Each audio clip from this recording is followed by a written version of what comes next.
Bonjour à tous, donc dans cette vidéo on va faire une introduction à CSS. Donc CSS ça veut dire Cascading Style Sheets, on va oublier le cascading, ce qui va nous intéresser pour l'instant c'est l'aspect style. Donc la première chose qu'on va faire c'est aller ouvrir notre éditeur de texte. Donc ici nous on va utiliser Atom,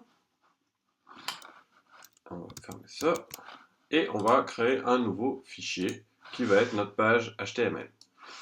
Donc toujours la même chose, quand vous partez une page HTML,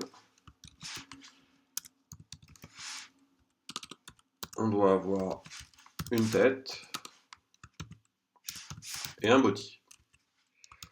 Alors, dans notre body, ce qu'on va faire, c'est qu'on va y mettre 3 divs. Alors, qu'est-ce que c'est qu'une div? Eh ben, c'est en fait une balise HTML qui ne fait rien.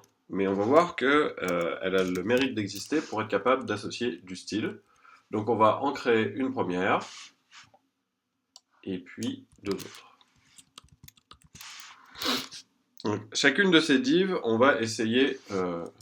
alors, on va sauvegarder ça dans un fichier qu'on va appeler index.html. Et dans chacune de ces divs, on va mettre un petit peu de contenu. Donc ici, on va mettre bli.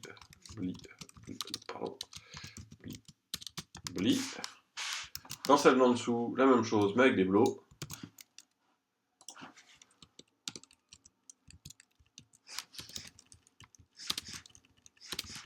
Et la dernière, avec des blocs.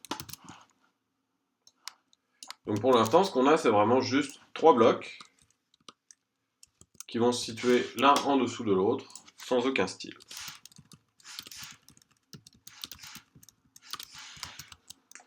Donc on va aller tout de suite regarder à quoi tout ça ressemble. Donc on prend notre fichier ici et on va lui demander de l'ouvrir avec Chrome et voir le résultat. Donc pour l'instant on voit nos 3 lignes qui sont mises simplement l'une en dessous de l'autre. C'est normal parce que divs sont des balises de type bloc, donc ça veut dire qu'elles ne se mettent pas les unes à la suite des autres sur une même ligne, mais les unes en dessous des autres. Donc voilà. Alors, nous allons avoir plusieurs manières de raccrocher du style. Première qu'on va utiliser, c'est inclure une balise style dans l'entête. Alors dans cette balise style, ce qu'on va pouvoir écrire, c'est des règles CSS. Donc on va tout de suite écrire notre première règle CSS. Alors on regarde ici notre page. Alors, on va juste la grossir un petit peu en zoomant, histoire de mieux voir. La première règle CSS qu'on va écrire, c'est celle qui permet de changer la fonte pour toute la page. Alors le premier élément qu'on va écrire, c'est le sélecteur. Quand on écrit sélecteur étoile, ça veut dire que ça va attraper tous les éléments de la page, donc toutes les balises de la page. Et on va écrire notre première règle CSS, qui est font family, Arial, sans serif. Alors si on détaille un petit peu, première chose, quand on écrit du CSS, on peut y ajouter des commentaires. Donc un commentaire CSS, ça s'écrit comme ceci.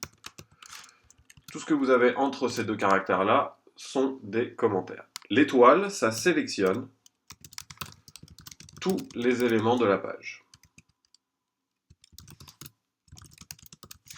Donc, une fois qu'on a notre sélecteur, ensuite on ouvre des accolades, on ferme des accolades, et à l'intérieur, on va avoir une suite de propriétés CSS. Donc ça, c'est une propriété CSS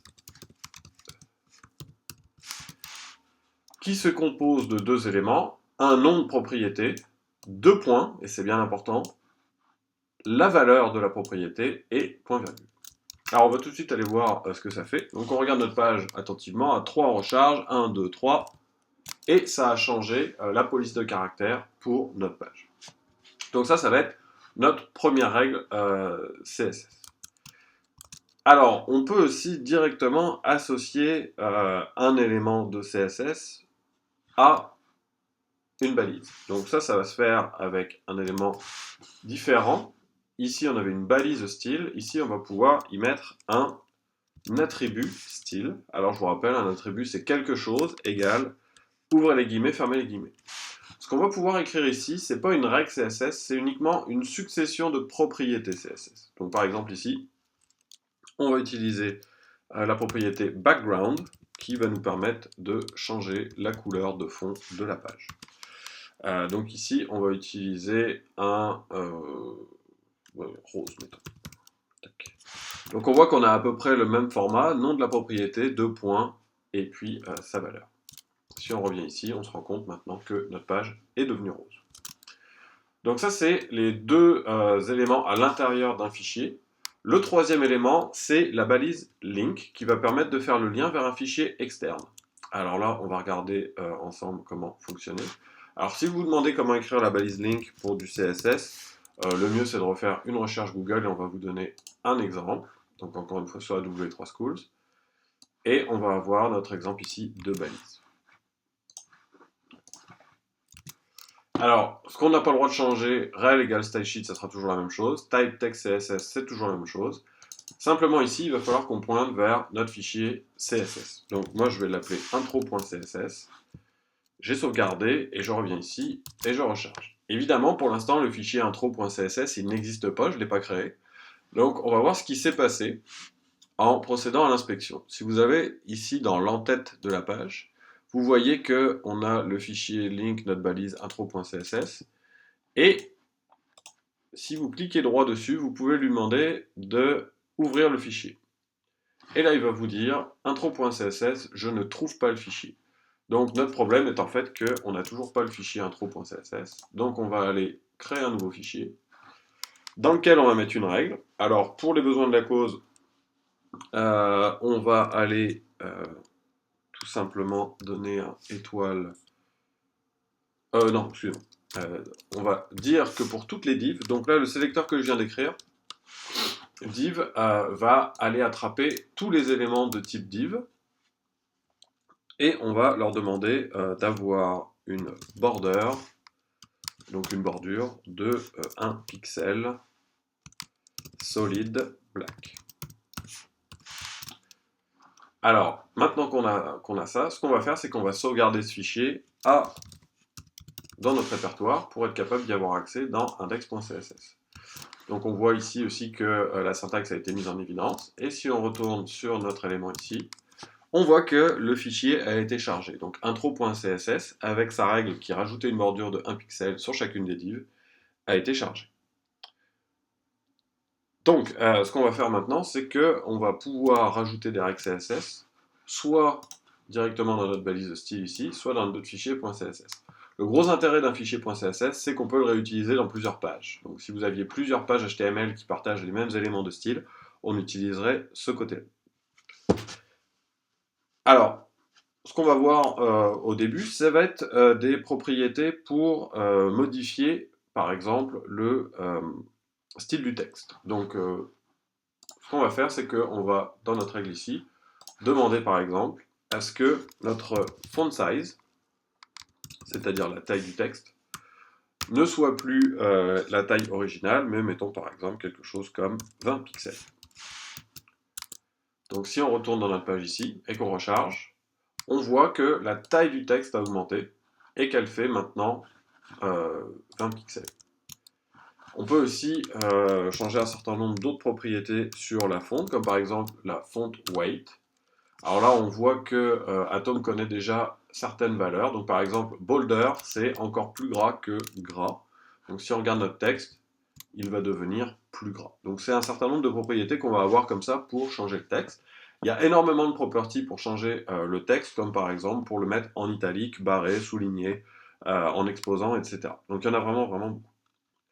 Ce qu'on va voir maintenant, c'est comment changer un certain nombre de propriétés. Donc là, on a vu par exemple comment changer la couleur de fond, ici avec background pink. Alors on va voir comment on aurait pu appliquer ce style-là, mais à travers une règle. Si j'enlève ça, maintenant on voit que notre background est revenu à blanc. Si on avait voulu sélectionner le body, eh ben on aurait tout simplement écrit body ici. Je vous rappelle que dans une page HTML, il n'y a qu'un seul body. Et on lui aurait donné la propriété CSS background pink. Donc là, ce qu'on vient de faire, c'est strictement équivalent, puis on se retrouve exactement avec le même résultat. Bien. Donc, ce qu'on va faire maintenant, c'est que pour les divs, on va rajouter un certain nombre de règles. Donc, par exemple, pour les bordures, on va l'augmenter un petit peu, on va mettre 10 pixels, et puis on va ajouter un border radius. Alors le border radius, c'est une propriété qui va permettre d'arrondir les coins de la bordure, et on va mettre ici 20 pixels. Alors c'est très important à chaque fois qu'on met une nouvelle règle, d'aller recharger la page pour s'assurer qu'elle a été chargée correctement. Alors on va donner un exemple ici, imaginons qu'on ait mal tapé notre règle, border radius, on voit ici qu'elle n'est pas prise en compte, et on va voir comment l'inspecteur nous permet de nous en rendre compte. Donc on vient ici, on va essayer de prendre l'élément sur lequel on pense que la bordure devrait avoir un radius, et on va voir ici un petit point d'exclamation, et en fait Chrome nous dit qu'il ne connaît pas le nom de la propriété, donc ça veut dire qu'on a fait une erreur d'orthographe dans le nom de la propriété, et c'est comme ça qu'on va s'en rendre compte ici. Alors, pour espacer un petit peu le contenu, on va ajouter du padding.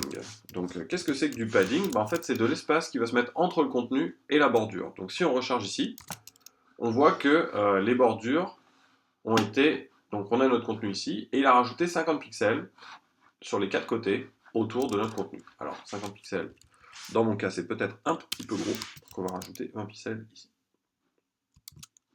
Voilà, donc, on se retrouve avec 3 blocs, 3 divs. On a vu un certain nombre de possibilités pour changer le texte. On va voir comment aller attraper un élément en particulier. Alors il y a deux mécanismes qui permettent d'aller récupérer un élément en particulier. La première, c'est la définition d'une classe. Donc quand on définit une classe, donc par exemple ici, alors on peut choisir le nom de la classe, c'est nous qui nous la définissons. Donc par exemple ici la classe A, et si je remets un autre élément dans la classe A, ce que je suis en train de dire, c'est que ces deux éléments-là ont quelque chose en commun, et je vais vouloir les attraper par leur classe pour leur donner un style particulier. Ça, c'est le mécanisme si vous avez plusieurs éléments à attraper ensemble. Si vous en avez un seul, vous allez pouvoir lui donner un ID. Alors ici, je vais donner exactement le même ID pour qu'on soit bien conscient que le ID A, c'est quelque chose de différent de la classe A. Alors comment on fait pour adresser une classe? Eh bien, on va écrire point, le nom de la classe. Donc, si on commente ici, ce sélecteur-là va en fait sélectionner tous les membres de la classe A. Les membres de la classe A, c'est les éléments qui ont l'attribut classe égale A. Alors, pour illustrer ça, ce qu'on va faire, c'est qu'on va leur donner une bordure bottom. Alors, ça veut dire qu'on va changer ça uniquement la bordure du bas de 10 pixels solid red. Autrement dit, la bordure du bas des éléments de la classe A devrait avoir une bordure rouge en bas. Et on voit ici que nos deux éléments qui sont dans la classe A ont récupéré leur bordure du bas rouge, et pas les autres. Par contre, pour toutes les autres divs, la bordure noire est restée standard. Alors maintenant, on va voir comment adresser un élément par son ID. Pour adresser un élément par son ID, on va utiliser le dièse A. Donc là, c'est sensiblement la même chose, sauf qu'en fait, ça sélectionne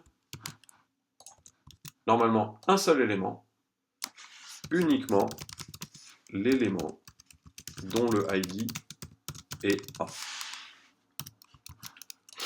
Donc ici, ce qu'on va faire, c'est qu'au lieu de lui mettre un border bottom spécifique, on va lui mettre un border right, autrement dit la bordure droite, et on va la mettre green. Donc on voit ici que en fait notre classe a réussi à attraper ces deux éléments-là, et notre ID a réussi à attraper uniquement celui-ci. Donc ce que ça nous fournit aussi, c'est un certain nombre de formats de sélecteurs de base. Si on veut sélectionner des éléments selon un type d'élément, on a ici notre règle body, mais on avait aussi ici notre règle sur les divs. Si on veut attraper un élément selon une classe, on peut ici avoir le point A, et un élément par son ID, le dièse, et le nom du ID qui s'ensuit. Alors, ça nous donne un certain nombre de choses intéressantes. On va voir aussi comment désigner des couleurs de manière différente. Donc ici, on avait donné green. On a aussi d'autres notations. Donc par exemple, on peut demander à avoir une couleur RGB. Alors RGB, Ce que ça veut dire, c'est red, green, blue, donc rouge, vert et bleu. Donc, il va falloir donner les composantes pour chaque couleur, entre 0 et 255. Donc, mettons par exemple qu'on tape des chiffres au hasard, 34, 92 et 200. Et ben, ça va nous donner une couleur qui est composée de 34 de rouge sur 255, 92 de vert sur 255 et 200 de bleu. Donc si on revient ici, on va voir que c'est une espèce de couleur bleue qui dépend de ces trois éléments. Finalement, donc on a des couleurs nommées, des couleurs RGB, et on a aussi la possibilité d'utiliser une notation hexadécimale. Donc par exemple, ici, on peut taper n'importe quel chiffre entre 0 et 9, ou une lettre entre A et F. Donc par exemple, on va essayer CDE, et on va se retrouver avec, encore une fois, ici, une autre couleur. Donc ça, c'est les trois possibilités pour nommer des couleurs. Une couleur nommée, les composantes RGB ou la notation hexadécimale. Alors, tout ça est intéressant. Maintenant, on va essayer de se mettre dans un cas de figure bien particulier, celui où on voudrait aller sélectionner uniquement un mot, ici par exemple blas, pour le changer de couleur. Alors, actuellement, on n'a pas d'élément qui permet de l'isoler. Si jamais on attrape une div au complet, on va colorer tous les blablabla. Il n'y a pas de classe ou il n'y a pas de ID existant. Donc si on veut isoler un seul mot dans une phrase, ce qu'il va falloir faire, c'est l'encapsuler dans une balise. La balise qui nous sert à encapsuler un mot, c'est span. Alors que fait span? Eh bien, si vous rechargez votre page maintenant, elle ne fait strictement rien. Mais ce qu'elle a fait, c'est qu'elle nous a permis d'isoler blas à l'intérieur de la phrase, et donc de maintenant nous permettre de, par exemple, lui donner une classe. Alors, on va se définir une autre classe, comme par exemple ici B, et à partir du moment où on a isolé blas dans ce span et qu'on lui a donné une classe, on va être capable de lui associer un style. Alors, par exemple, ici, on va pouvoir changer la couleur du texte. Alors, pour changer la couleur du texte en CSS, c'est la propriété color. Et, par exemple, lui donner une couleur de texte rouge. Donc, on voit qu'en ayant défini une classe ici, on est capable d'aller attraper blas. Mais on se rend compte aussi que comme on a défini une classe, peut-être qu'on a d'autres éléments qui devraient être dans cette classe B, comme par exemple le premier blow ici. Donc, on va refaire la même chose, c'est-à-dire qu'on va encercler le blow dans un span. Voilà. Donc à partir du moment où on a une classe, on va être capable d'aller attraper un ou plusieurs éléments. Si on avait un ID, et bah par contre, normalement, on devrait se limiter à un seul et unique élément. Voilà, donc c'était les rudiments de CSS. On a vu comment mettre des règles CSS soit dans un fichier externe, soit dans l'entête. On a vu également qu'on pouvait, alors on l'a enlevé, mais on a été capable d'associer directement une propriété CSS à une balise, et les mécanismes de classe et de ID pour être capable d'isoler un élément et lui associer un style.